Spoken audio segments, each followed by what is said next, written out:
السلام عليكم ورحمة الله وبركاته. الحمد لله رب العالمين والصلاة والسلام على رسوله الأمين والصلاة والسلام على نبينا محمد وعلى آله وصحبه أجمعين أما بعد. قال الله تبارك وتعالى في كلامه المجيد فانكحوا ما تاب لكم من النساء إلى آخر الآية. সম্মানিত সুপ্রিয় দর্শক, আপনাদের সবাইকে আমাদের এই বিশেষ প্রোগ্রাম বিশ্বের তরুণে স্বাগতম এবং অভিনন্দন জানাই। সম্মানিত উপস্থিতি, আজকের এই বিশেষ প্রোগ্রামের আমাদের যে শিরোনামটি রয়েছে সেটি হচ্ছে বিবাহ, উদ্দেশ্য ও উপকারিতা।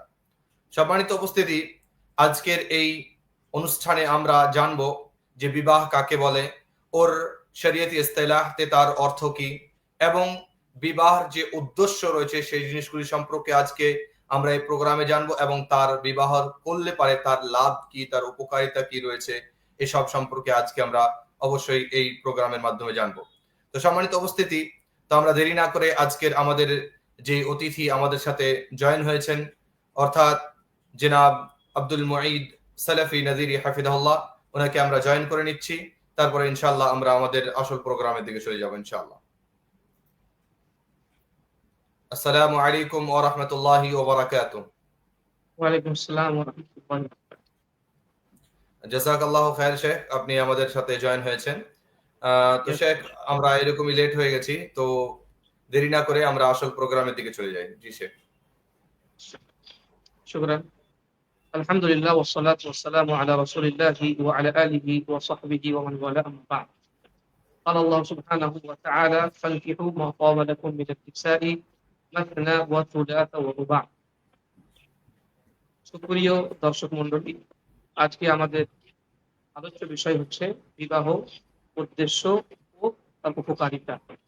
যেহেতু আমাদের হাতে সময় আসলে চলে গেছে, এই জন্য আমরা ভূমিকা না বেঁধে ডাইরেক্ট কথা আমরা আলোচনা শুরু করি। সর্বপ্রথমে আমরা আজকে জেনে নেব যে বিবাহ বলতে আমরা কি বুঝি। বিবাহের জন্য আরবিতে যে শব্দটি ব্যবহার সেটাকে বলা হয় আল-নিকাহ, এবং নিকাহের শাব্দিক এবং পারিভাষিক অর্থ আমরা সর্বপ্রথম আলোচনা করব। নিকাহকে শাব্দিক দিক দিয়ে ব্যাখ্যা করলে আবিধানিক অর্থ হচ্ছে আল জামউ, আদ-দাম্মু এবং আত-তাদাফুল, যার অর্থ দাঁড়ায় কোনো জিনিসকে জমা করা, একত্রিত করা বা মিলিয়ে দেওয়া, বা কোনো দুই জিনিসের এক অপরের মধ্যে প্রবেশ করা, এটা তার শাব্দিক অর্থ বা আবিধানিক অর্থ। এবং তার পারিভাষিক অর্থ হচ্ছে শরিয়তের দৃষ্টিতে তার পরিভাষার দিক দিয়ে অর্থ হচ্ছে, যেমনটা একজন বলেন, আকদুন ইউফিদু ইস্তিমা আর-রাজুলি বিমরাআতিন লাম ইয়ামনা মিন নিকাহিহা মানিউন শারঈ। যে বিবাহ প্রকৃতপক্ষে বা নিকাহ প্রকৃতপক্ষে এমন একটি চুক্তির নাম, যেই চুক্তির মাধ্যমে একজন পুরুষের জন্য একজন নারীর সম্পর্ক জায়েজ হয়ে যায়, যদি নারী এমন হয় যার সাথে বিবাহ করতে কোনো বাধা না থাকে। তার কাছ থেকে শারীরিক সম্পর্ক গঠন করা বা শারীরিকভাবে প্রশান্তি লাভ করা তার জন্য বৈধ হয়ে যায় যেই চুক্তির মাধ্যমে, সেই চুক্তিকেই মূলত বিবাহ বলা হয় বা আরবিতে আন-নিকাহ বলা হয় পারিভাষিক অর্থের দিক দিয়ে। এবার আমরা এই কথা সকলেই জানি যে আল্লাহ সুবহানাহু ওয়া তাআলা যে মানব জাতির রচনা করেছেন, আল্লাহ সুবহানাহু ওয়া তাআলা মানব জাতির রচনা এমন ভাবে করেছেন যে মানব জাতিকে টিকে থাকার জন্য, তার অস্তিত্ব বজায় রাখার জন্য, ধরে রাখার জন্য বিভিন্ন বিষয়ের প্রয়োজন পড়ে থাকে, এটা আমরা জানি। যেমন খাবারের প্রয়োজন, পানীয় প্রয়োজন, থাকার জন্য বাসভবনের প্রয়োজন। অনুরূপ আল্লাহ সুবহানাহু ওয়া তাআলা মানুষের মধ্যে এই যৌন কামনা বা যৌন ক্ষুধা রেখেছেন, যার নিবারণ মানুষের জন্য হচ্ছে একটি প্রাকৃতিক প্রয়োজন, যাকে আমরা ন্যাচারাল নিড বা ন্যাচারাল রিকোয়ারমেন্টও বলতে পারি। তো যেহেতু বিবাহ মানুষের একটি এমন প্রয়োজন যেটা না করলেই নয়, তার প্রাকৃতিক প্রয়োজন, তো আসুন আমরা আজকে এই আলোচনার মাধ্যমে জেনে নিই যে এই যে আমরা বিবাহ করব তার গুরুত্ব কি, অনুরূপ এই বিবাহ করলে তার আমাদের উদ্দেশ্য কি হবে, এবং এই বিবাহের মাধ্যমে আমরা কি উপকার পেতে চলেছি এই জীবনের মধ্যে। আসুন আমরা সামান্য সময়ের মধ্যে এই সমস্ত পয়েন্টকে নিয়ে আলোচনা করি। সর্বপ্রথমে আমরা এই বিবাহের গুরুত্ব সম্পর্কে কথা বলতে পারি যে বিবাহের কথা যখন কিতাব ও সুন্নাতের মধ্যে বর্ণিত হয়েছে, তখন আমরা এর মর্যাদা সম্পর্কে এমনিতেই জানতে পারি। তাছাড়া এ সম্পর্কে আল্লাহ সুবহানাহু ওয়া তাআলার এই আদেশ, ফানকিহু মা তাবা লাকুম মিনান নিসাই মাসনা ওয়া সুলাসা ওয়া রুবাআ, যে তোমাদের জন্য যে মেয়েরা তোমাদের ভালো মনে হবে, তোমাদের জন্য সুবিধার মনে হবে, তাদেরকে তোমরা নিকাহ করে নাও, তাদের বিবাহের বন্ধনে আবদ্ধ করো, দুই দুটি করে হোক বা তিন তিনটি করে হোক বা চার চারটি করে হোক। তবে হ্যাঁ, যদি তোমাদের মধ্যে ভয় থাকে যে এই দুই বা তিন বা চারটি বিবাহ করার পরে তাদের মধ্যে তুমি সমান বিচার করতে পারবে না, ন্যায়ের সাথে তাদের পরিচালনা করতে পারবে না, ফাওয়াহিদাতান আও মা মালাকাত আইমানুকুম, তখন আল্লাহ সুবহানাহু ওয়া তাআলা বলেছেন তাহলে খবরদার, তাহলে একটি তোমরা বিবাহ করবে, বা তোমাদের যদি দাসী থাকে, যেমন রাসূল সাল্লাল্লাহু আলাইহি ওয়াসাল্লামের যুগে দাসীর প্রথা ছিল, তাহলে সেটাই তোমাদের জন্য যথেষ্ট হবে। তো এখানে আল্লাহ সুবহানাহু ওয়া তাআলা বিবাহের প্রতি আমাদের উৎসাহ প্রদান করেছেন। তার সাথে সাথেই আমরা যখন কোরআন ও সুন্নাতের অধ্যয়ন করি, তখন এই কথা সুস্পষ্টভাবে আমাদের সামনে প্রকাশিত হয় যে আমাদের পূর্বে যে সমস্ত আম্বিয়া এবং রাসূল আলাইহিস সালাতু ওয়াস সালাম ছিল, এবং আমাদের আখেরি নবী, প্রিয় নবী মুহাম্মদুর রাসূল সাল্লাল্লাহু আলাইহি ওয়াসাল্লাম, তাদের সুন্নাত হচ্ছে বিবাহ করা, বিবাহ ছেড়ে দেওয়া নয়, বিবাহ পরিত্যাগ করে বৈরাগীর মতন জীবন যাপন করা নয়, বরং বিবাহ করাটাই হচ্ছে সুন্নাত, এবং এটাই হচ্ছে উত্তম এবং সুন্দর পন্থা। এই মর্মে যদি আমরা কোরআনে কারীমের অধ্যয়ন করি, তাহলে দেখতে পাই যে আল্লাহ সুবহানাহু ওয়া তাআলা সূরা রা'দের মধ্যে ঘোষণা দিয়ে বলেন, লাকাদ আরসালনা রুসুলাম মিন ক্বাবলিকা ওয়া জাআলনা লাহুম আজওয়াজাও ওয়া যুররিয়্যা, যে আপনার পূর্বে যে সমস্ত রাসূলগণ আমি প্রেরণ করেছিলাম, তাদেরকে আমি দান করেছিলাম তাদের স্ত্রীগণকে এবং তাদের সন্তান আমি ব্যবস্থা করেছিলাম। তো এই আয়াত সম্পর্কে যখন আমরা তাফসীরে পড়ি, তখন একটি গুরুত্বপূর্ণ বিষয় আমাদের সামনে উঠে আসে। যেমন ইমাম কুরতুবী রাহমাতুল্লাহ আলাইহি তাফসীরে কুরতুবীর মধ্যে এই দুইটি পয়েন্টের কথা উল্লেখ করেন, যে আয়াত থেকে আমরা দুটি বিষয় বুঝতে পারি বা দুটি বিষয় স্পষ্ট হয়। প্রথমত এই যে ইহুদীরা রাসূল সাল্লাল্লাহু আলাইহি সাল্লামের উপর আপত্তি করত। এই কথার আপত্তি যে মুহাম্মদুর রাসূল যদি আখেরি রাসূল হন, তাহলে রিসালাতের যে দায়িত্ব এবং কর্তব্য সেটা এত মহান এবং এত ভারী যে সেই দায়িত্ব পালন করতে গিয়ে মানুষ বিবাহর দিকে আর সময় পাবে না। কিন্তু আমরা দেখছি যে মুহাম্মদুর রাসূল সাল্লাল্লাহু আলাইহি সাল্লাম এক নয় দুই নয় একাধিক বিবাহ করে রেখেছেন। তো তারা হেয় প্রতিপন্ন করত, রাসূল সাল্লাল্লাহু আলাইহি সাল্লামের ঠাট্টা উড়াতো এবং বিদ্রূপের ভান করে বলতো যে তার মানে রাসূল সাল্লাল্লাহু আলাইহি সাল্লাম কোন সত্য নবী নয়। এখানে আল্লাহ সুবহানাহু ওয়া তাআলা তাদেরকে তাদের এই আপত্তির খণ্ডন করে তাদের দাঁত ভাঙা উত্তর দিয়েছেন যে তোমরা মুহাম্মদুর রাসূল সাল্লাল্লাহু আলাইহি সাল্লামের উপর আপত্তি করছো, কিন্তু এর পূর্বে যে রাসূলদের উপরে তোমরা নিজেরাই বিশ্বাস স্থাপন করেছো বা ঈমান নিয়ে এসেছো, তাদের কি স্ত্রী ছিল না? এটা হচ্ছে প্রথম পয়েন্ট।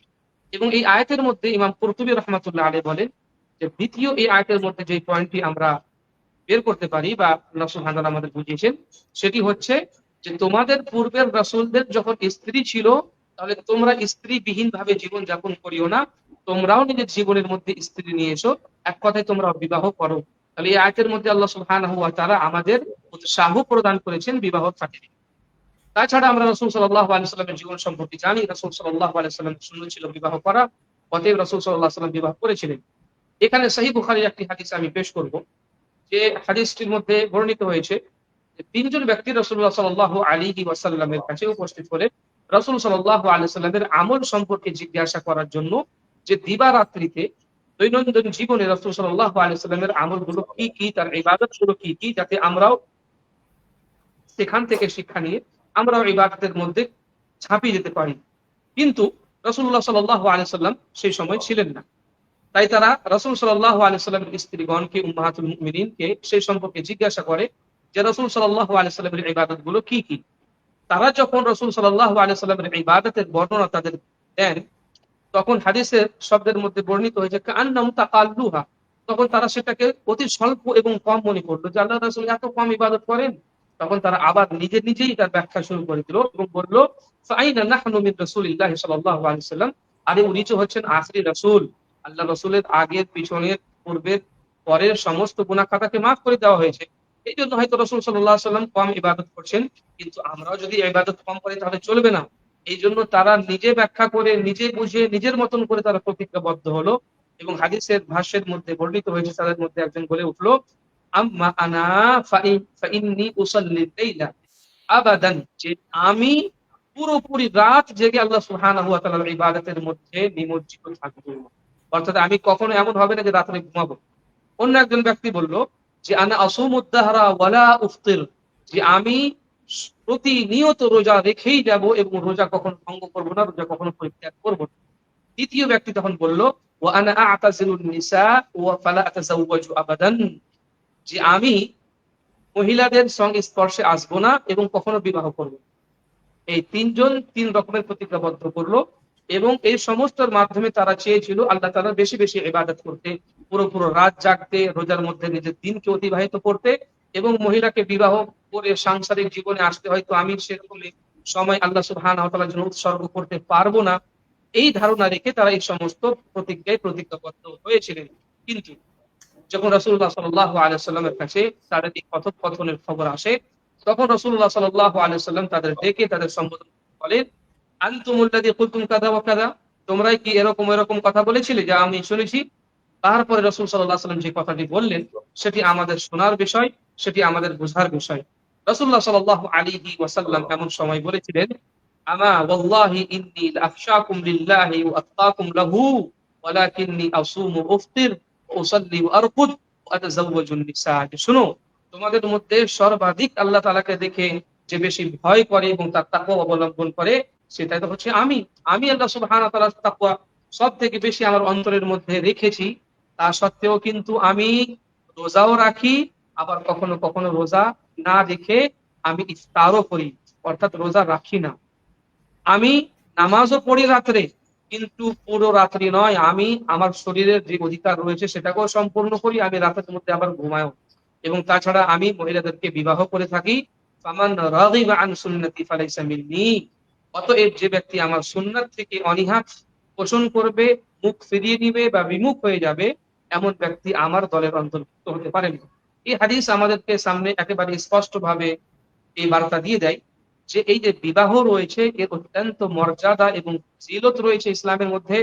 কোন ব্যক্তি ইসলামের অনুসারী হয়ে বিবাহ থেকে অনীহা পোষণ করবে বা বিমুখ হয়ে যাবে এটা সম্ভব নয়, যদি সে প্রকৃতপক্ষে মুসলমান হয়। এবার আমরা আসি যে যখন কোনো ব্যক্তি বিবাহ করবে, বিবাহের পিছনের উদ্দেশ্য কি, কেন সে বিবাহ করবে? এখানে দুটি আমি উদ্দেশ্য সংক্ষিপ্তভাবে আপনাদের সামনে উপস্থাপন করব। প্রথম উদ্দেশ্যটি হচ্ছে, যেটা আমরা সকলেই জানি, যে আল্লাহ সুবহানাহু ওয়া তাআলা মানব জাতির মধ্যে যৌন ক্ষুধা একটি রেখেছেন। এটা তার ন্যাচারাল দরকার, তার প্রাকৃতিক প্রয়োজন। এবং এই আল্লাহ সুবহানাহু ওয়া তাআলা যে যৌন ক্ষুধা দিয়েছেন তার নিবারণের জন্য সুন্দর একটি ব্যবস্থাপনা দিয়েছেন বিবাহের মাধ্যমে। এই জন্য যে আমরা জানি যে কাম ভাবনা, কাম বাসনা, যৌন চাহিদা এবং যৌন উত্তেজনা শুধুমাত্র মানুষের মধ্যে নয়, বরং পশু প্রাণীর মধ্যেও থাকে। কিন্তু তাদের জন্য আল্লাহ সুবহানাহু ওয়া তাআলা বিবাহের মতন কোনো বন্ধন তাদের দান করেননি, তাদের কোনো ব্যবস্থা দান করেননি। তারা যেরকম পারে, যার সাথে পারে, নিজের এই যৌন ক্ষুধাকে তারা নিবারণ করে। কিন্তু আল্লাহ সুবহানাহু ওয়া তাআলা এই বিবাহের মতো সুন্দর একটি ব্যবস্থাপনা, অনন্য অনন্য একটি পন্থা আমাদের দান করেছেন, যার মাধ্যমে আমরা আমাদের যে এই জৈবিক চাহিদা এবং যৌন ক্ষুধা তাকে আমরা নিবারণ করতে পারি। তাহলে এক নম্বর উদ্দেশ্য হিসেবে আমরা এখানে উপস্থাপন করলাম যে বিবাহের মধ্যে উদ্দেশ্য হবে যে আল্লাহ সুবহানাহু ওয়া তাআলা আমাদেরকে যে জৈবিক চাহিদা দান করেছেন এবং যে উত্তেজনা দান করেছেন, যৌন ক্ষুধা দান করেছেন, তার আমরা নিবারণ করতে পারি এই বিবাহের মাধ্যমে। দ্বিতীয় নম্বর উদ্দেশ্য আমরা বলতে পারি, এর মাধ্যমে আমরা আমাদের প্রজন্মকে নিয়ে আসতে পারি। অর্থাৎ আল্লাহ সুবহানাহু ওয়া তাআলা মানব জাতির যে প্রজন্ম, এক প্রজন্মের পর আরেক প্রজন্ম আসছে, এই যে সিস্টেমে আল্লাহ সুবহানাহু ওয়া তাআলা এই দুনিয়াকে পরিচালনা করছেন, তো মানুষের প্রজন্ম সুষ্ঠুভাবে তখনই আসবে যখন কেউ বিবাহ করবে। নচেত কি হবে? নচেত হবে যে এমন সন্তান, এমন প্রজন্ম দুনিয়ার বুকে আসবে যাদের থাকবে না বাপের কোনো ঠিকানা, যাদের থাকবে না স্নেহ করার জন্য কোনো মা, তাদের উপরে কারো মায়া, মমতা, ভালোবাসা, সহমর্মিতা তারা কিছুই পাবে না যদি বিবাহের মতো সুন্দর একটি ব্যবস্থাপনা না থাকে, যেখানে থাকবে একজন বাবা তার দেখ রেখ করবে, তার কেয়ার করবে, তার যত্ন নিবে, এবং একজন থাকবে মা যে তার উপরে স্নেহ করবে, তার ভাই থাকবে, তার বোন থাকবে। পুরো একটি সমাজ ব্যবস্থা, সুন্দর এবং সুষ্ঠু সমাজ ব্যবস্থার মাধ্যমে পুরো একটি প্রজন্ম সুন্দরভাবে জীবনকে অতিবাহিত করবে। তাহলে এটি দুটি উদ্দেশ্য আমরা এখানে উপস্থাপন করলাম বিবাহের। এবার আমরা আসি, বিবাহ যদি কোনো ব্যক্তি করে, তো বিবাহ করার খাতিরে সে কি কি উপকারিতা নিজের জীবনের মধ্যে পেতে চলেছে, এবং এটা অত্যন্ত গুরুত্বপূর্ণ। অনেক মানুষ মনে করে যে বিবাহ করলেই কি বা না করলেই কি। জি না, বিবাহ করলে মানুষের জীবনে অনেক বেশি উপকারিতা এবং লাভের দিক রয়েছে। আমরা সামান্য সামান্য সময় ধরে সেই পয়েন্ট গুলোকে এখানে উপস্থাপন করার চেষ্টা করছি। সর্বপ্রথম লাভ যেটা আমরা বলতে পারি বিবাহের মাধ্যমে, সেটা হচ্ছে লজ্জাস্থানের হেফাজত। এবং অনুরূপ নিজের চোখের হেফাজত। আমরা জানি যে মানুষ যে জাহান্নামে যাবে, জাহান্নামে যাওয়ার পিছনে যে সমস্ত কারণ রয়েছে তার মধ্যে একটি অন্যতম কারণ হচ্ছে লজ্জাস্থানের হেফাজত না করা। এই জন্য কোরআন কারীমের মধ্যে আল্লাহ সুবহানাহু ওয়া তাআলা এই দিকে জোর তাকিদ করেছেন। যেমনটা সূরা নূরের মধ্যে আল্লাহ সুবহানাহু ওয়া তাআলা বলেন, কুল লিল মুমিনিনা ইয়াগুদ্দু মিন আবসারিহিম ওয়া ইয়াহফাযু ফুরুজাহুম। অনুরূপ মহিলাদের সম্পর্কে আল্লাহ তাআলা বলেন, ওয়া কুল লিল মুমিনাতি ইয়াগুদ্দুনা মিন আবসারিহিন্না ওয়া ইয়াহফাযনা ফুরুজাহুন্না। যে আল্লাহ রাসূল, আপনি মুমিন নর নারীদেরকে বলে দেন যাতে তারা নিজের দৃষ্টিকে সংযত করে এবং নিজের লজ্জাস্থানের হেফাজত করে। এটা এই জন্য যে লজ্জাস্থানের হেফাজত অনেক বড় বিষয়। বরং কোনো ব্যক্তি যদি প্রকৃত পক্ষে লজ্জাস্থানের হেফাজত করতে পারে, রাসূলুল্লাহ সাল্লাল্লাহু আলাইহি ওয়াসাল্লাম এমন ব্যক্তিকে জান্নাতের বাশারাত এবং সুসংবাদ দিয়েছেন। যেমনটা সহিহ বুখারীর একটি হাদিসের মধ্যে রাসূলুল্লাহ সাল্লাল্লাহু আলাইহি ওয়াসাল্লাম বলেন, মান ইয়ামান লি মা বাইনা লাহইয়াইহি ওয়া মা বাইনা রিজলাইহি আদমান লাহুল জান্নাহ। যে ব্যক্তি আমাকে দুটি বিষয়ে গ্যারান্টি দেবে, আমি তাকে জান্নাতের গ্যারান্টি। প্রথমটি হচ্ছে নিজের জিহ্বার যে হেফাজত করতে পারবে, এবং দ্বিতীয় নম্বর হচ্ছে তার লজ্জাস্থান। এই দুটি বিষয় যে ব্যক্তি রক্ষা করতে পারবে সেই ব্যক্তির জন্য রাসূলুল্লাহ সাল্লাল্লাহু আলাইহি ওয়াসাল্লাম জান্নাতের গ্যারান্টি পর্যন্ত দিয়েছেন। এখান থেকে আমরা বুঝতে পারি যে শরমগাহের হেফাজত, লজ্জাস্থানের হেফাজত কোনো সামান্য বিষয় নয়। আর যখন কোনো ব্যক্তি বিবাহ করবে, সঠিক নিয়তে বিবাহ করবে, নিজের সতীত্ব, নিজের চরিত্র রক্ষার্থে বিবাহ করবে, তখন কিন্তু এর মাধ্যমে সে নিজের লজ্জাস্থানের হেফাজত করতে পারবে এবং তার জন্য জান্নাতের পথ সুগম হয়ে যাবে, সহজ হয়ে যাবে। এই জন্য আমরা জানি বিশ্ববিখ্যাত সেই হাদিস, রাসূলুল্লাহ সাল্লাল্লাহু আলাইহি ওয়াসাল্লাম যুবকদেরকে সম্বোধন করে বলেছিলেন, ইয়া মা'শারাশ শাবাবি মান ইসতাতা'a মিনকুমুল বাআতা ফালইয়াতাযাওয়াজ ফাইন্নাহু আগাদ্দু লিল বাসার ওয়া আহসানু লিল ফারজি। যে হে যুবক দলেরা, তোমাদের মধ্যে যাদের কাছে বাআর সক্ষমতা রয়েছে, তোমাদের মধ্যে যাদের কাছে সামর্থ্য রয়েছে, তারা যেন বিবাহ করে নেয়। কেননা বিবাহের মাধ্যমে তার লজ্জাস্থানের সেই হেফাজত করতে পারবে, বা বিবাহ করলে তার লজ্জাস্থানের হেফাজত হবে এবং তার চক্ষু সংযত হবে, নিচে নেমে যাবে। তো এই হাদিস সুস্পষ্ট বার্তা আমাদের দিচ্ছে যে বিবাহের মাধ্যমে মানুষ নিজের লজ্জাস্থানের হেফাজত করতে পারে যদি সে চায়। অনুরূপ বিবাহের মাধ্যমে মানুষের চক্ষু সংযত হয়ে যায়, নিচের দিকে ঝুঁকে যায়, যা বিবাহের অনেক বড় একটি উপকারিতা হিসেবে আমরা এখানে গণনা করতে পারি। তাছাড়া বিবাহের আরেকটি অন্যতম উপকারিতা হিসেবে আমরা উল্লেখ করতে পারি যে বিবাহের মাধ্যমে দুনিয়ার সর্বোত্তম সম্পদ আমরা হাসিল করতে পারি। দুনিয়াটাই কি হচ্ছে, দুনিয়া কুল্লুহা মাতা, পুরো পৃথিবী, পুরো দুনিয়া জুড়ে যা কিছুই আছে সমস্ত কিছু হচ্ছে সামগ্রী, ভোগ বিলাসের সামগ্রী এবং ধন সম্পদ মাত্র। কিন্তু হাদিসে দেখুন, একদিকে তো ইসলাম মহিলাদের অনেক বেশি মর্যাদা দিয়েছে, এবং আমাদের আজকে কিন্তু টপিক মহিলাদের মর্যাদা সম্পর্কে নয় যে আমরা বিস্তারিত সেটা আলোচনা করব। কিন্তু আমরা জানি, ইতিহাস পড়লে আমরা জানতে পারি যে মহিলাদের উপরে যে জুলম নির্যাতন করা হতো, ইসলাম এসে তাদেরকে প্রকৃত পক্ষের রানী বানিয়ে দিয়েছে, এত বেশি মর্যাদা তাদের দান করেছে। সেই সমস্ত মর্যাদার মধ্যে একটি অন্যতম মর্যাদা হচ্ছে যে ইসলাম তাদেরকে উত্তম এবং সর্বোত্তম সম্পদ হিসাবে স্বীকৃতি দান করেছে। এবং এই মর্মে আমরা হাদিস জানি, রাসূলুল্লাহ সাল্লাল্লাহু আলাইহি ওয়াসাল্লাম বলেন, আদ-দুনিয়া কুল্লুহা মাতা ওয়া খায়রু মাতা'আদ দুনিয়া আল-মারআতু আস-সালিহা। যে দুনিয়ার সমস্ত কিছুই হচ্ছে ভোগ বিলাসের সম্পদ মাত্র, কিন্তু এর মধ্যে সর্বোত্তম সম্পদ হচ্ছে আল-মারআতু সালিহা, সালিহা খাতুন, আদর্শ রমণী এবং সৎ মহিলা। কোন মহিলা যদি সৎ হয় এবং সে যদি কারো স্ত্রী হয়, জীবন সঙ্গিনী হয়, তাহলে তার যে ভাগ্য কত ভালো সেটা সেই বুঝে। এবং এই হাদিসের আলোকে আমরা বুঝতে পারি, রাসূলুল্লাহ সাল্লাল্লাহু আলাইহি ওয়াসাল্লাম বলেন যে দুনিয়ার সকল সম্পদের মধ্যে সর্বোত্তম সম্পদ সে হাসিল করে নিয়েছে এইভাবে যে সে আল মারআতুস সালিহা নিজের জীবনে নিজের জীবন সঙ্গিনী হিসেবে পেয়েছে। এই জন্য আমাদেরও চেষ্টা করা উচিত, প্লাস আমাদের দোয়াও করা উচিত, বিশেষ করে যারা বিবাহ করেনি, যে আল্লাহ তুমি আমাদের কপালে এমন মেয়েকে জুটাও যাকে আল মারআতুস সালিহা বলা হয়, যে হবে সালেহা, যে হবে নেক পরায়ণা, যে হবে আল্লাহ ওয়ালি এবং যার মধ্যে আল্লাহ ভীরুতা কাজ করবে। তো এখানে বিবাহের মাধ্যমে কিন্তু তাকে হাসিল করা যাবে, বিবাহ না করলে কিন্তু এরকম মেয়ে আর পাওয়া যাবে না। তাছাড়া আরেকটি অন্যতম উপকারিতা আমরা বিবাহের দিকে লক্ষ্য করতে পারি, সেটা হচ্ছে বাড়ির রক্ষণাবেক্ষণের জন্য একজন উত্তম সঙ্গিনী পাওয়া, বা একজন উত্তম রক্ষাকারিণী পাওয়া। আমরা জানি যে এক পুরুষের সম্পদ দুই প্রকারের হয়, একটি হচ্ছে বাড়ির সম্পদ, একটি হচ্ছে বাইরের সম্পদ।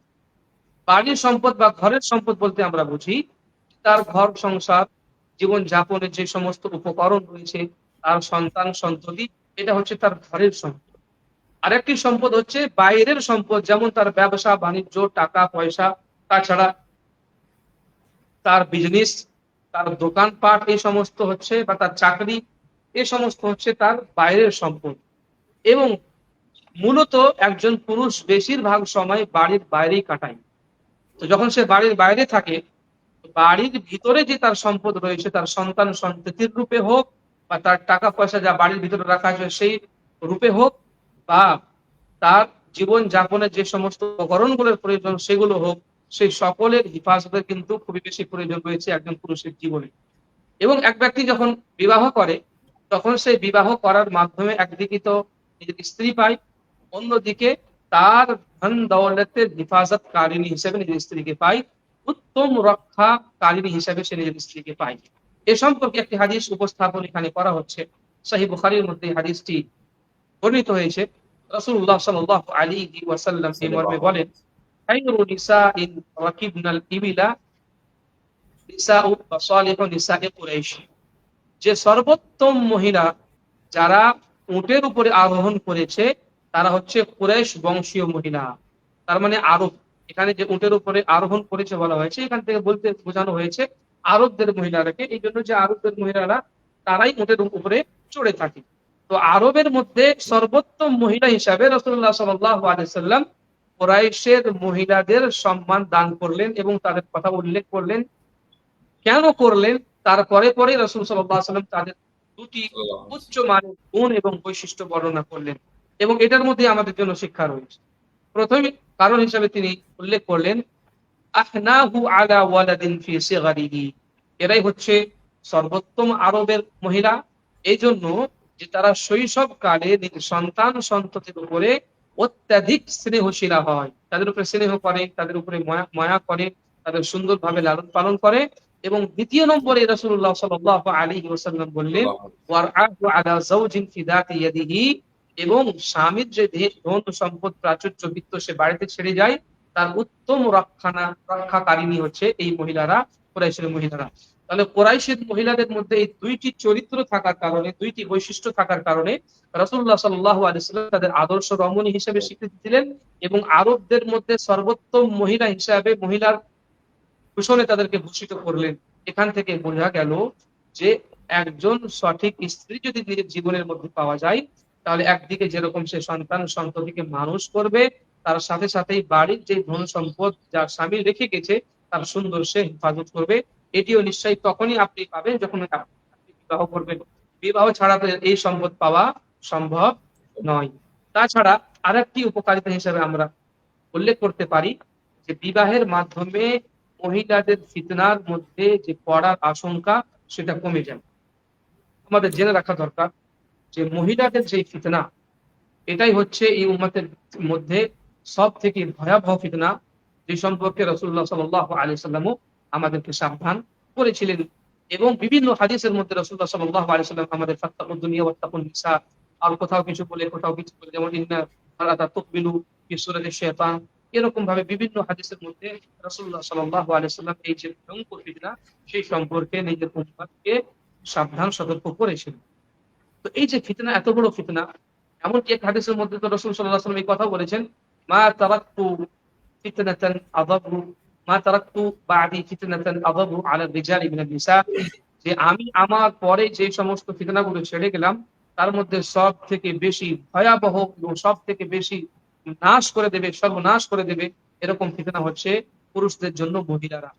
তো এই হাদিস থেকে আমরা বুঝতে পারি যে মহিলাদের ফিতনা অনেক বড় ফিতনা। এবং আজকে যদি আমরা সমাজের মধ্যে লক্ষ্য করি, তাহলে আমরা এই রাসূল সাল্লাল্লাহু আলাইহি সাল্লামের যে এই কথা ছিল তার পুঙ্খানুপুঙ্খ ভাবে সত্য সেটা আমরা বুঝতে পারি। আজকে চারদিকে অশ্লীলতা, নির্লজ্জতা, বেহায়াপনা ছড়িয়ে পড়েছে জমিনে, আর সমুদ্রের সর্ব জায়গায় যেন এই ফিতনা ছড়িয়ে পড়েছে।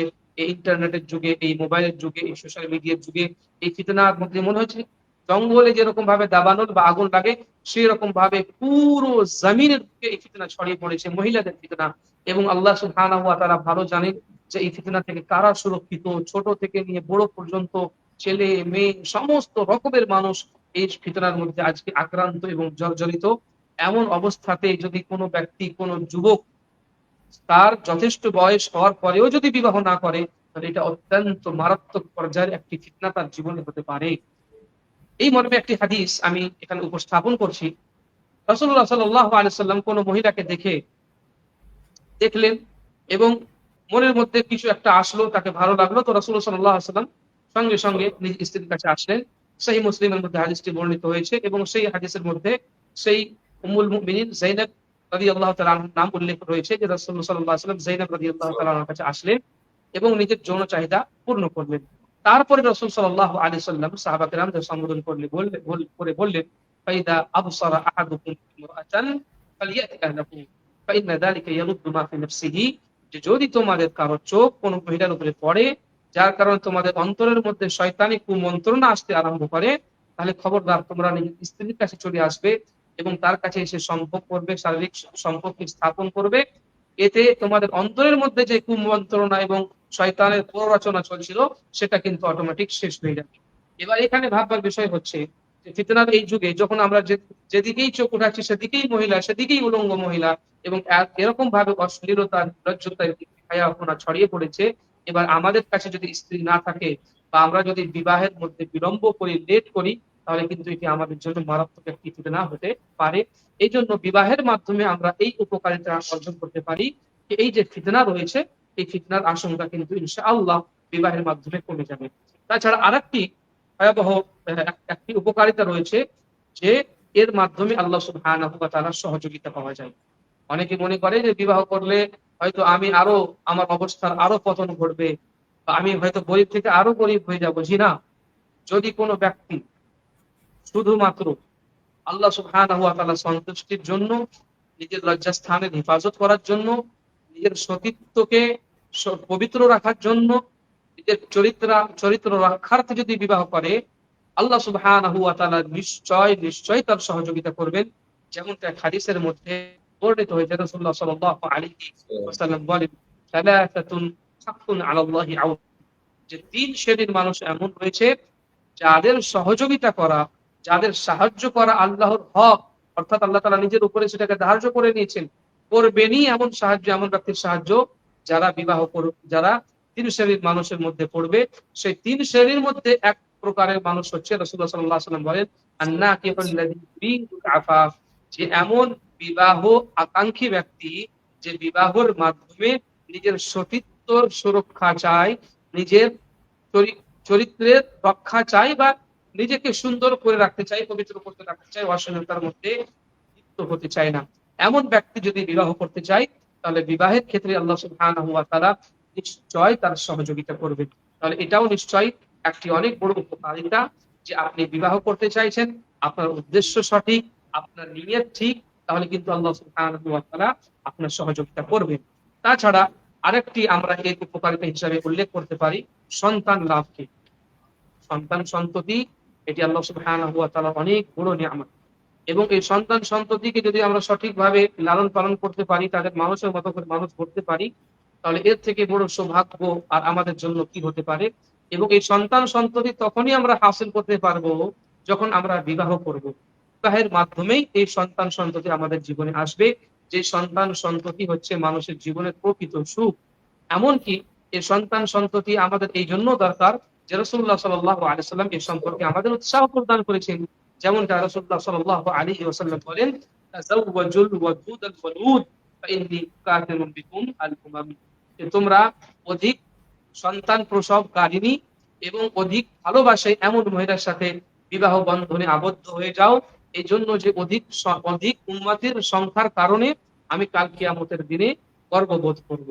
তার মানে আমাদের রাসূল সাল্লাল্লাহু আলাইহি ওয়াসাল্লামের এই গর্ববোধ করার জন্য বিবাহ করা উচিত এবং এই বিবাহের মাধ্যমে বেশি বেশি সন্তান গ্রহণ করা উচিত। এখানে একটি প্রশ্ন হচ্ছে যে কোন মহিলা বেশি বেশি সন্তান প্রসব করতে পারবে, জন্ম দিতে পারবে, এটা বিবাহের আগে আমরা কেমন করে জানতে পারি? বা কোন মহিলা নিজের স্বামীকে বেশি বেশি ভালোবাসবে এই ব্যাপারটা আমরা বিবাহের পূর্বে কোনো মহিলা সম্পর্কে কেমন করে জানতে পারতাম? এ সম্পর্কে যারা শারিকিন হাদিস, তারা যারা হাদিসের ব্যাখ্যা বিশ্লেষণ করেছেন, তারা কয়েকটি কথা উল্লেখ করেছেন। তার মধ্যে একটি হচ্ছে যে কোনো মহিলা বেশি সন্তান প্রসব করবে কি করবে না সেটা আমরা জানতে পারবো তার বংশকে দেখে এবং তার বংশের মধ্যে যারা মহিলা রয়েছে তাদেরকে দেখে। সর্বপ্রথমে তার মাকে দেখা হবে, তার ফুফুকে দেখা হবে, তার খালাদেরকে দেখা হবে। তার যদি কোনো বড় দিদি থাকে, বড় বোন থাকে, তাহলে তার সন্তান কিরকম সেদিকে যদি আমরা দেখি, তাহলে একটা অনুমানিক আমরা টার্গেট পেয়ে যাবো যে হ্যাঁ, এই মেয়েটা বেশি সন্তান প্রসব করবে না করবে না।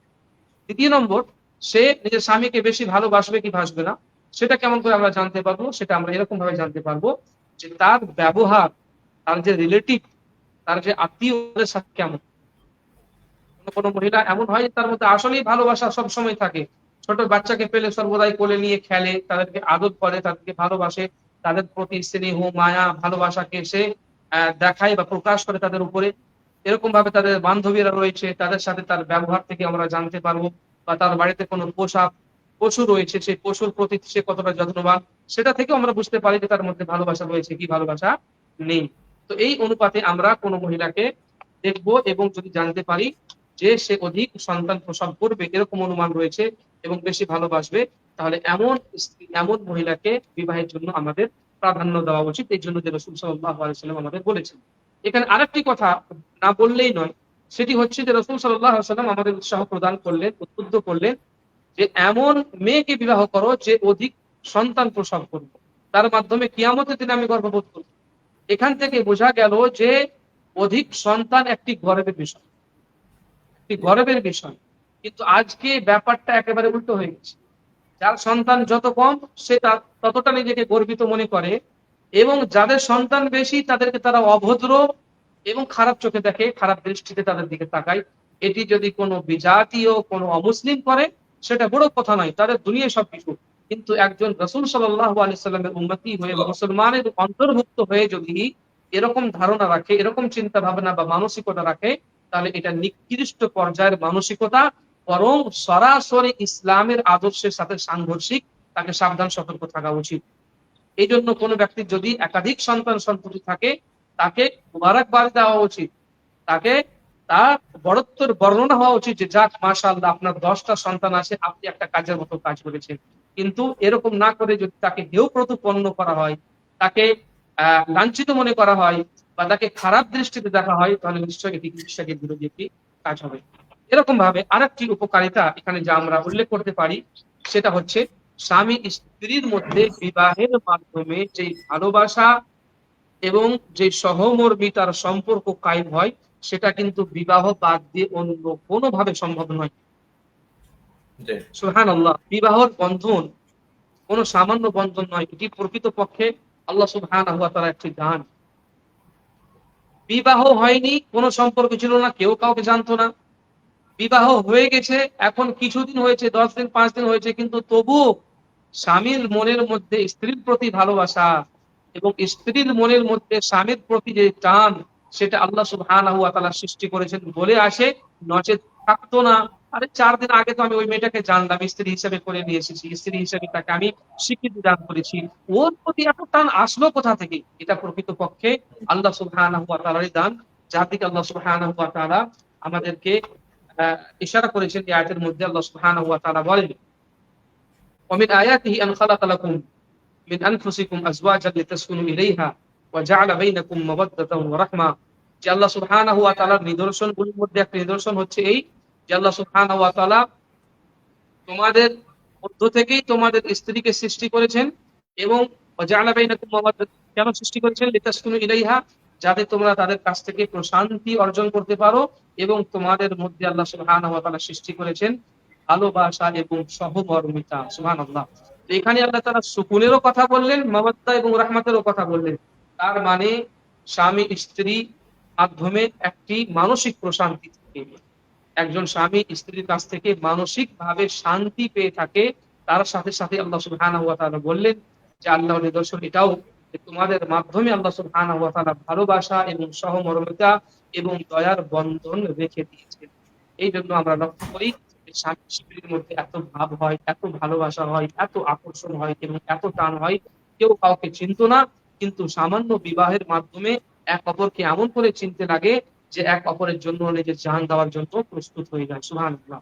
এই জন্য রাসূলুল্লাহ সাল্লাল্লাহু আলাইহি ওয়াসাল্লাম বলেছিলেন, লাম নারা তাহাবিনা মিসলুন নিকাহ, যে যারা ভালোবাসে পরস্পর পরকে তাদের পারস্পরিক ভালোবাসার জন্য বিবাহের আর কোনো বিকল্প নেই।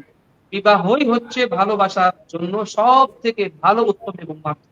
এই জন্য দেখবেন যারা বিবাহকে বাদ দিয়ে অন্য কোনো মাধ্যমে কোনো ছেলে কোনো মেয়ের সাথে ভালোবাসা করে, বা কোনো মেয়ে কোনো ছেলের কাছে ভালোবাসা পেতে চায়, তাদের এই ভালোবাসা, তাদের এই প্রেম কিন্তু স্থায়িত্ব লাভ করে না। কিছুদিন থাকে, তারপরে এই ভালোবাসা শেষ হয়ে যায়, তাদের মধ্যে কলহ, দ্বন্দ্ব, শত্রুতা এবং দুশমনী, আদাওয়াত শুরু হয়ে যায়। কেন? তারা এমন মাধ্যমে ভালোবাসা অর্জন করতে চাইছে যেটাকে আল্লাহ সুবহানাহু ওয়া তাআলা প্রকৃতপক্ষে মাধ্যমে বানাননি। এই জন্য যদি ভালোবাসা পেতে হয় তাহলে আমাদের এই বিবাহের বন্ধনে আবদ্ধ হতে হবে। এটিও কিন্তু বিবাহের একটি অন্যতম উপকারিতা। তাছাড়া একটি উপকারিতা এটাও যেটা আমরা জানি, সেটা হচ্ছে যে এই বিবাহের মাধ্যমে আমাদের ঈমান পূর্ণতা লাভ করে। যেমনটা রাসূলুল্লাহ সাল্লাল্লাহু আলাইহি ওয়াসাল্লাম বলেন, ইযা তাযাওয়াজাল আবদু ফাকাদ ইসতাকমালা নিসফা দীনিহি। অন্য এক বর্ণনা রয়েছে, নিসফাল ঈমানি ফালিয়াত্তাকি ফিল নিসফিল বাকি।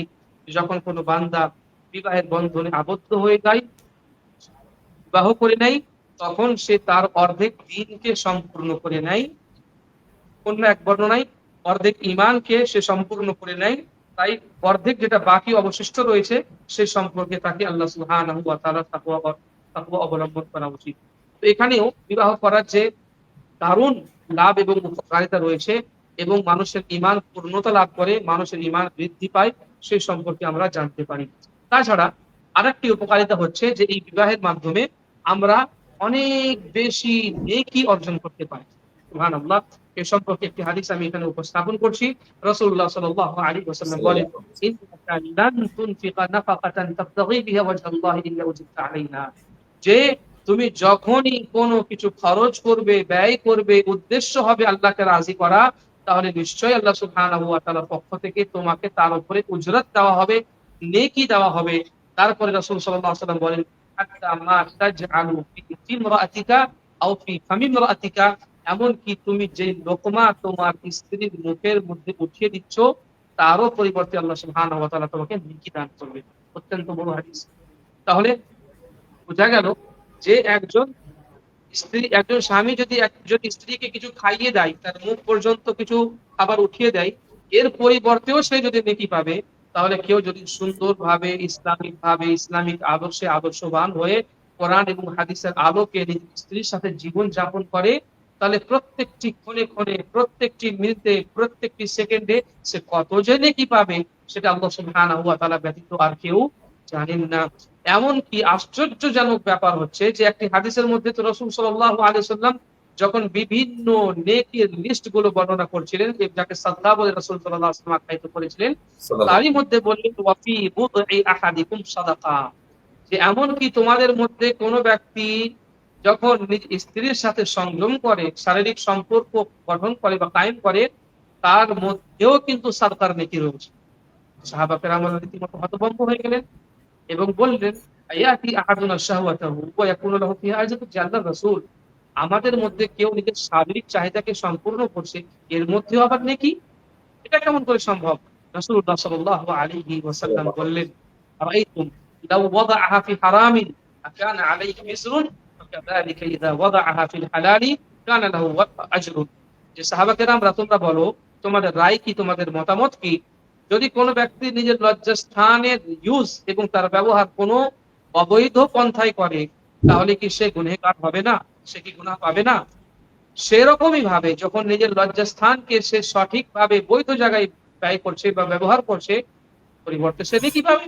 তাহলে এই হাদিস আমাদের বুঝিয়ে দেয় যে মিয়া বিবি যদি শরিয়াতের দায়রা এবং তার গণ্ডির মধ্যে থেকে নিজের শারীরিক সম্পর্ক কায়েম করে, এত মহান সম্পর্ক, যে তার পরিবর্তে সে নেকি পেয়ে যাবে।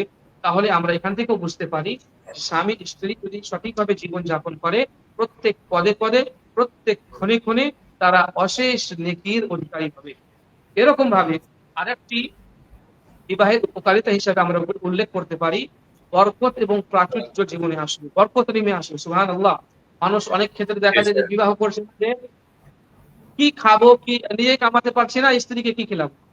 আরে ভাই, বিবাহ যদি করতে চাও, আল্লাহ তাআলার এই আয়াত শুনুন, আনকিহুল আয়ামা মিনকুম ওয়াস-সালিহিনা মিন ইবাদিকুম ওয়া ইমানিকুম ইন ইয়াকুনু ফুকারা ইউগনিহিমুল্লাহু মিন ফাদলিহি। যে তোমাদের মধ্যে যারা অবিবাহিত পুরুষ এবং নারী, তাদের বিবাহ তোমরা করিয়ে দাও। এমনকি তোমাদের মধ্যে সৎ দাস এবং যারা দাসী, তাদের মধ্যেও এই বিবাহের বন্ধনে তাদের আবদ্ধ করে দাও। ইন ইয়াকুনু ফুকারা, যদি তারা ফকির হয়, নিঃস্ব হয়, অভাবী হয়, দরিদ্র হয়, ইউগনিহিমুল্লাহু মিন ফাদলিহি, আল্লাহ তাআলা নিজের অনুগ্রহে তাদেরকে মাল দান করবেন, তাদেরকে ধনী করে দেবেন। সুবহানাল্লাহ। তো এই আয়াত আমাদের বলে দিচ্ছে যে আল্লাহ সুবহানাহু ওয়া তাআলা প্রাচুর্য দান করবেন, বরকত দান করবেন তার জীবনে, এমনকি তাদের জীবন সুখের জীবন হয়ে যাবে। এই জন্য অভাবের ভয়ে, দারিদ্রতার ভয়ে যদি কোনো ব্যক্তি বিবাহ না করে, তাহলে তাকে আল্লাহ সুবহানাহু ওয়া তাআলা ভরসা করে বিবাহ করে নেওয়া উচিত। কেননা আল্লাহ সুবহানাহু ওয়া তাআলা আমাদের সুসংবাদ দিয়েছেন যে আল্লাহ সুবহানাহু ওয়া তাআলা বরকত ঢেলে দেবেন এবং আল্লাহ সুবহানাহু ওয়া তাআলাই আমাদের জীবনে প্রাচুর্য দান করবেন। এছাড়াও বিবাহের আরেকটি অন্যতম উপকারিতা হিসেবে আমরা এই কথাও উল্লেখ করতে পারি যে বিবাহ এমন এক বন্ধন, এই বন্ধনের মাধ্যমে যখন সন্তান সন্ততি লাভ হয়, মৃত্যুর পরেও যদি এই সন্তান সুসন্তান থাকে, বিবাহের কারণে সন্তান সন্ততি হয়েছিল, তার উপকারিতা মানুষ জীবনের পরেও পেতে থাকবে। একটি বিখ্যাত হাদিস যা আমরা জানি, রাসূল সাল্লাল্লাহু আলাইহি ওয়াসাল্লাম বলেন, "ইযা মাতাল ইনসান ইনকাতা আনহু আমালু ইল্লা মিন সালাত", যখন কোনো ব্যক্তি মৃত্যুবরণ করে, তার যাবতীয় আমলগুলো কিন্তু বন্ধ হয়ে যায় তিনটি আমল বাদ দিয়ে। যা সে জীবনে করেছিল কিন্তু তার নেকিগুলো জারি থাকে। তার মধ্যে একটি আমল হচ্ছে আওয়ালাদিন সালিহিন ইয়াদউ লাহু, এমন নেক সন্তান সন্ততি যারা তার মৃত্যুর পরে তার জন্য দোয়া করবে, সেই দোয়া কিন্তু আল্লাহ সুবহানাহু ওয়া তাআলা কবুল করে নেবেন। তাহলে বিবাহের মাধ্যমে এই সন্তান সন্ততি আমরা অর্জন করতে পারি এবং এই সন্তান সন্ততিকে আমরা যদি সুষ্ঠুভাবে তাদের তারবিয়ত এবং লালন পালন করতে পারি, আমরা মরে যাব কিন্তু আমাদের সন্তান সন্ততি দুনিয়ার পক্ষে অবশিষ্ট থাকবে। তারা যদি কোনোদিন আল্লাহ সুবহানাহু ওয়া তাআলার দরবারে হাত উঠায়, সেই দোয়া কিন্তু আল্লাহ সুবহানাহু ওয়া তাআলা ফিরিয়ে দেবেন না। এটাও কিন্তু অনেক বড় একটি বিবাহের বরকত এবং তার উপকারিতা। তাহলে মোটামুটি 10টি মতন উপকারিতা আমরা এখানে উল্লেখ করলাম। এবার আমরা শেষ কথা যেটি বলবো, শেষ বার্তা যেটি আমরা দিতে চাইবো, সেটি হচ্ছে যে বিবাহের যদি বয়স হয়ে যায়, কোনো ব্যক্তি প্রাপ্ত বয়স্ক হয়ে যায়, তাকে অতি সত্বর বিবাহ করে নেওয়া উচিত। কোনো কারণে সে বিলম্ব করছে, যদি কারণ সারেই না হয়, তাহলে বিলম্ব করা, তাকিদ করা, লেট করা কোনোভাবেই উচিত নয়। দুঃখজনক হলো শেখ আজকে বর্তমান যুগে একদিকে তো ফিতনার ছড়াছড়ি, অপরদিকে আমাদের সমাজকে রীতিনীতি এমন ভাবে গ্রাস করে নিয়েছে যে আজকে বিবাহ করতে করতে মানুষ এমন এক পর্যায়ে পড়ে যাচ্ছে যে বিবাহ না করলে চলবে। সুবহানাল্লাহ, এমন কি, এমন খরচ আর এমন টাকা পয়সার ব্যবস্থাপনা। আরে আমি বিবাহ করব, এমন বিবাহ করব, এমন ঢাক ঢোল হবে যে পুরো এলাকার মানুষ বুঝতে পারবে যে বিবাহ হবে। এই চক্করে টাকা অর্জন করতে করতে তার দাড়ি আর তার চুল সবই পেকে গেছে, তাহলে বিবাহ করে এখন লাভ কি? প্রথম কথা। দ্বিতীয় কথা হচ্ছে, অনেক মানুষ ক্যারিয়ারকে নিজের জীবনের জন্য আজকে ব্যারিয়ার বানিয়ে দিচ্ছে। এখন পর্যন্ত নিজের পায়ে দাঁড়াতে পারেনি, এখন বিবাহ করলে কি হবে? আরে পায়ে তুমি দাঁড়াতে পারোনি? রাসূল সাল্লাল্লাহু আলাইহি ওয়াসাল্লামের যুগে যে এই ঘটনাটি রয়েছে, একজন ব্যক্তি আসলো, একজন মহিলা এসে রাসূল সাল্লাল্লাহু আলাইহি ওয়াসাল্লামকে বলল যে আল্লাহর রাসূল, কি আপনি চান আমাকে বিবাহ করে নিন? রাসূল সাল্লাল্লাহু আলাইহি ওয়াসাল্লাম তাকে বিবাহ না, তার প্রতি বিবাহের জন্য আগে না যখন হলেন না, একজন সাহাবী সঙ্গে সঙ্গে বললেন যে আল্লাহর রাসূল, আপনি আমার বিবাহ তার সাথে করিয়ে দিন। আল্লাহর রাসূল সাল্লাল্লাহু আলাইহি ওয়াসাল্লাম বললেন যে তাকে তুমি মোহরানা হিসাবে কি দিবে? কিছু নিয়ে এসো। তখন সে গেল, বলল আমার কাছে কিছুই নেই। সুবহানাল্লাহ। রাসূল সাল্লাল্লাহু আলাইহি ওয়াসাল্লাম বললেন, ইলতামিস ওয়ালাউ খাতামান মিন হাদীদ, যে লোহার আঙ্গুঠিও যদি হয় সেটিও তুমি নিয়ে এসো, তাকে মোহরানা হিসাবে দিতে হবে। কিন্তু তারও সে ব্যবস্থা করতে পারেনি।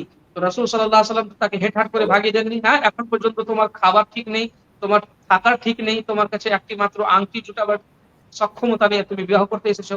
না, রাসূল সাল্লাল্লাহু আলাইহি ওয়াসাল্লাম তাকে ধমক দেননি, বরং তার বিবাহ করিয়ে দিয়েছিলেন কিছু সূরার বিনিময়ে, যে সেই সূরাগুলো তুমি তোমার স্ত্রীকে শিখিয়ে দিবে। তো এই জন্য যদি কেউ কোনো ব্যক্তি বলে যে আমাদের কেরিয়ার তৈরি হয়নি, আরে কেরিয়ার, এটাই তো কেরিয়ার যে তুমি সঠিক সময়ে বিবাহ করবে, সঠিক সময়ে তোমার সন্তান সন্ততি হয়ে যাবে, তাদেরকে সুষ্ঠুভাবে মানুষ করবে, এটাই তো তোমার সব থেকে বড় কেরিয়ার। এই জন্য কেরিয়ারকে ব্যারিয়ার বানানো উচিত নয়। আর একটি মাত্র কথা বলে আমি আমার বক্তব্য শেষ করবো। অনেক অভিভাবক রয়েছে, বিশেষ করে মেয়েদের অভিভাবকদের, তাদের উদ্দেশ্যে আমি এই বার্তা দেব যে খবরদার, যদি ভালো ছেলে পেয়ে যান, বিলম্ব করবেন না। নিজের অধীনে থাকা মহিলাদের বিবাহ ক্ষেত্রে, সেটা নিজের মেয়ে হোক বা নিজেদের বোন হোক, অনেক মূর্খ অভিভাবক রয়েছে যারা বলে যে আমাদের মেয়ে তো এখন কি বয়স হলো, এখন তো বিয়ে করছে, এমএটা করে নিক, এখন তো মাত্র এমএ করলো, এখন কিছু বছর আমাদের মধ্যে থাকবে, এরকম ভাবে বিলম্ব করতে করতে এমন এক পর্যায়ে চলে আসে যখন তার আর বিবাহই হয় না। এমন অবস্থাতে যদি সে মেয়ে কোনো ইসলাম বিরোধী কাজকর্মের মধ্যে লিপ্ত হয়ে যায়, তার দায়ী কিন্তু সে তো হবেই, তার সাথে সাথে কিন্তু তার অভিভাবকরাও নিশ্চয়ই। এই জন্য এদিকে আমাদের খেয়াল রাখতে হবে। বা কোনো কোনো অভিভাবককে দেখা যায় যে এরকম ওরকম জামাইকে আমরা চাই না, চাকরিজীবী আমরা জামাই চাই, এবং এর জন্য তারা এত বিলম্ব করে যে মেয়ে বুড়ি হয়ে যায়, তার বিবাহ আর হয় না। তো এগুলো এক প্রকারের জুলম, তাদেরকে ভাবতে হবে। এবং বিশেষ করে তাদের জন্য এই হাদিসটা আমি উপস্থাপন করে নিজের বক্তব্য শেষ করবো। রাসূলুল্লাহ সাল্লাল্লাহু আলাইহি ওয়াসাল্লাম বলেছিলেন এই মর্মে, ইদা খাতাবা ইলাইকুম মান তারদাউনা দীনাহু ওয়া খুলুকাহু ফাযাওবিজুহু فإن لم تكن وإلا تفعلوه تكن فتنة في الأرض وفساد كبير أو كما قال النبي صلى الله عليه وسلم। যে যখন তোমাদের কাছে কোন ব্যক্তি বিবাহের প্রস্তাব নিয়ে আসবে, এমন ব্যক্তি যার চরিত্র নিয়ে তোমরা সন্তুষ্ট, যার দিন সম্পর্কে তোমরা তুষ্ট, তখন কিন্তু তোমরা তোমাদের মেয়েদের তাদের সাথে বিবাহ করিয়ে দাও। যদি না করো তাহলে দুনিয়ার মধ্যে ফাসাদ এবং ফিতনা ছড়িয়ে পড়বে। তো এই হাদিসও আমাদের বলে দিচ্ছে যে আমরা মৌলিকভাবে কোনো ছেলের মধ্যে কি দেখবো, চাকরি, টাকা পয়সা, ধন সম্পদ, প্রাচুর্য তো নয়, বরং মৌলিকভাবে দেখা হবে তার চরিত্র এবং তার দিন। সে যদি চারিত্রিক ভাবে ঠিক থাকে, তার দিন ঠিক থাকে, আলহামদুলিল্লাহ আমরা তাকে তার সাথে বিয়ে করিয়ে দেবো, কোন প্রকারের বিলম্ব করবো না।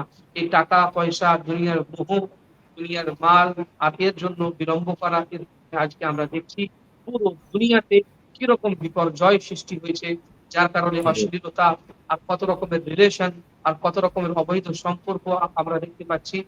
এটা এই জন্য তার বিভিন্ন কারণ থাকতে পারে, তার মধ্যে একটি অন্যতম কারণ হচ্ছে যে সঠিক সময় আজকে আমাদের যুবক যুবতীদের বিয়ে হচ্ছে না। তাহলে আজকে পুরো এই বক্তব্যের মাধ্যমে আমরা এই পেগাম এবং এই বার্তাই চাই যে বিবাহের অনেক বেশি উপকারিতা রয়েছে। ইসলাম এটাকে আমাদের সামনে সুন্দরভাবে উপস্থাপন করেছে, তার মর্যাদা বিশ্লেষণ আমাদের সামনে করেছে। এই জন্য আমাদের যত তাড়াতাড়ি সম্ভব যারা আমরা যুবক, তারা যাতে বিবাহ করে নিই, কোনো প্রকারের কোনো বিলম্ব না করি। এখানে আমি আমার এই বক্তব্য শেষ করছি।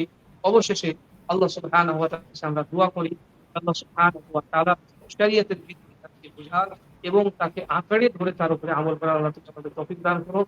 আমিন। ওয়া আখিরু দাওয়ানা আলহামদুলিল্লাহি রাব্বিল আলামিন। হ্যাঁ, সম্মানিত সুপ্রিয় দর্শক, শেখ হাফিজাহুল্লাহ আজকের আমাদের সম্মুখে বিবাহ উদ্দেশ্য এবং তার উপকারিতা সম্পর্কে আমাদের সম্মুখে আলোচনা করছিলেন। আমরা সুন্দর আলোচনা শুনলাম। তো এখন আপনারা যদি কেউ আমাদেরকে প্রশ্ন করতে চান, তাহলে পরে আমাদের কমেন্ট বক্সে যে লিঙ্কটি দেওয়া রয়েছে, সেই লিঙ্কের মাধ্যমে আমাদের সাথে জয়েন হয়ে আপনারা প্রশ্ন করতে পারবেন। আমাদের সময় হয়ে গেছে, তারপরে আমরা শেখ হাফিজাহুল্লাহর কাছে দুই একটি প্রশ্ন পেশ করব। তার মধ্যে থেকে একটি প্রশ্ন হচ্ছে, শেখ, আমাদের একজন দর্শক ভাই প্রশ্ন করেছেন, সেটি হচ্ছে এই যে কোন কোন সমাতে একজন ব্যক্তি মানে তার উপরে বিবাহ করা একদম ওয়াজিব হয়ে যায়, বা কোন সমাতে সুন্নত হয়, কোন বিবাহর সমাতে হুকুম মুস্তাহাব হয়। জি বুঝে নিচ্ছেন, বিবাহর হুকুম নিয়ে ওলামাদের মধ্যে মতানৈক্য থাকলেও কেউ বলেন ফরজ এবং কেউ বলেন মুস্তাহাব, কিন্তু প্রকৃত পক্ষে বিবাহের উপরে 5টি হুকুম লাগে। কোন কোন ক্ষেত্রে বিবাহ ওয়াজিব হয়ে যায়, কোন কোন ক্ষেত্রে আবার হারাম হয়, কোন কোন ক্ষেত্রে জি আবার মুস্তাহাব হয়, কোন কোন ক্ষেত্রে আবার জায়েজ হয়। এই যে কামে তাকলিফিয়া খামসা রয়েছে, প্রত্যেকটি কিন্তু এর উপরে ফিট হয়ে যাবে। এখানে প্রশ্ন হচ্ছে যে কখন ওয়াজিব হয়। ওয়াজিব তখনই হবে জি যখন কোনো ব্যক্তির মধ্যে সামর্থ্য রয়েছে, সক্ষমতা রয়েছে বিবাহ করার জন্য।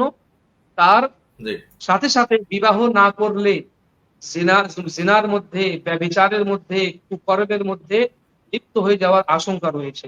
একদিকে সক্ষমতা রয়েছে বিবাহ করার, তার প্রয়োজন রয়েছে, সক্ষমতা রয়েছে, অন্যদিকে বিবাহ জি না করলে হারাম কোনো কাজের মধ্যে লিপ্ত হওয়ার আশঙ্কা রয়েছে। এমন অবস্থাতে তার জন্য বিবাহ করা ওয়াজিব, এই বিষয়ে সকল ওলামা। জি শেখ, এখানে আরেকটি কথা বলে দেন শেখ। সক্ষমতা বলতে গেলে কি বোঝায়, কোন জিনিসগুলো তার মধ্যে সক্ষমতা শামিল বলতে হবে? পুরুষত্বকে বোঝায়, প্রকৃতপক্ষে পুরুষত্বকে বোঝায়। যদিও আল বা শব্দের ব্যাখ্যা করা হয়েছে দুটি দিক দিয়ে, ধন সম্পদ, প্রাচুর্য যাকে আমরা বলতে পারি, এবং মানুষের শারীরিক যে সক্ষমতা রয়েছে, পুরুষত্ব রয়েছে।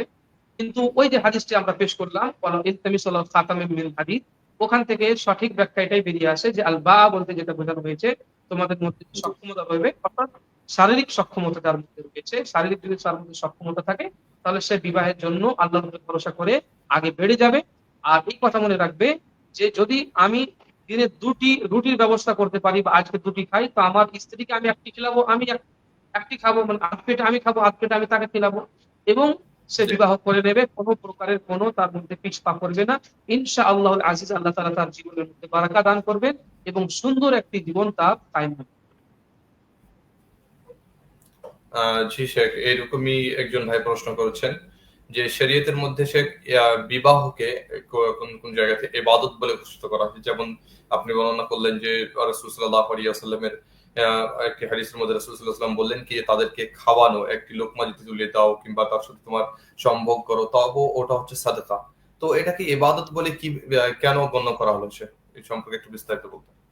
আসলে ইবাদত বলা হয় কাকে? প্রথমে ইবাদতের আমরা যদি সংজ্ঞাটা বুঝে নিই, তাহলে আমরা বুঝতে পারবো যে ইবাদত কাকে।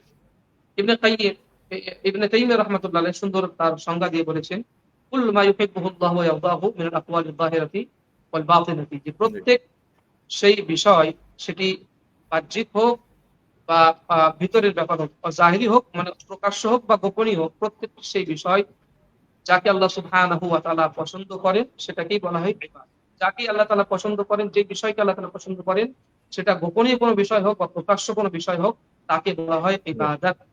এজন্য আমরা দেখি যে শুধুমাত্র নামাজ রোজাই ইবাদত নয়, সঠিক কথা বলা, কারোর সাথে ভালো জি। ব্যবহার করা, এগুলো ইবাদত, এই জন্য যে আল্লাহ তাআলা পছন্দ করেন। এরকম ভাবে অন্তরের মধ্যে তাওহীদ, এটাও একটি ইবাদত। অন্তরের মধ্যে আল্লাহকে ভালোবাসা, এটিও একটি ইবাদত। আল্লাহর উপরে তাওয়াক্কুল রাখা, এটিও একটি ইবাদত।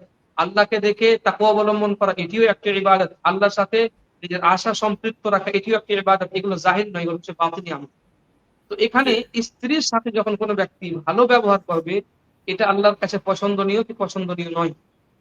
সেই পছন্দনীয়। আল্লাহ তাআলা এটাই চান, শরীয়তের এটাই নির্দেশনা যে তোমরা স্ত্রী, যেমন কোরআনের মধ্যে রয়েছে আশিরুহুন্না বিল মারুফ, যে মহিলাদের সাথে তোমরা সুন্দরভাবে জীবন যাপন করো, এটি আল্লাহর আদেশ। তো আল্লাহর আদেশের জি। পালনে যখন কোনো ব্যক্তি স্ত্রীর সাথে ভালোভাবে জীবন যাপন করবে, তার সাথে এমনকি হাসি মজাক করবে, তার সাথে রেশও করবে, তার সাথে একসাথে খাবার দাবার করবে, হ্যাঁ, আনন্দ জি। ফুর্তি করবে, এটাও আল্লাহর কাছে পছন্দনীয়। আর পছন্দনীয় হওয়ার কারণেই এটি এক ইবাদত। না, জি শেখ, জাযাকাল্লাহু খায়র, আহসানুল জাযা। আম তো এখান থেকে শেখ আমরা আজকের এই প্রোগ্রামকে শেষ করছি। ইনশাআল্লাহ শেখ আবার সামনে বৃহস্পতিবার আপনার সাথে সাক্ষাৎ হবে নতুন একটি প্রোগ্রামে। ইনশাআল্লাহ। জাযাকাল্লাহু খায়র, আহসানুল জাযা। আসসালামু আলাইকুম ওয়া রাহমাতুল্লাহি ওয়া বারাকাতুহু। السلام ورحمة الله وبركاته.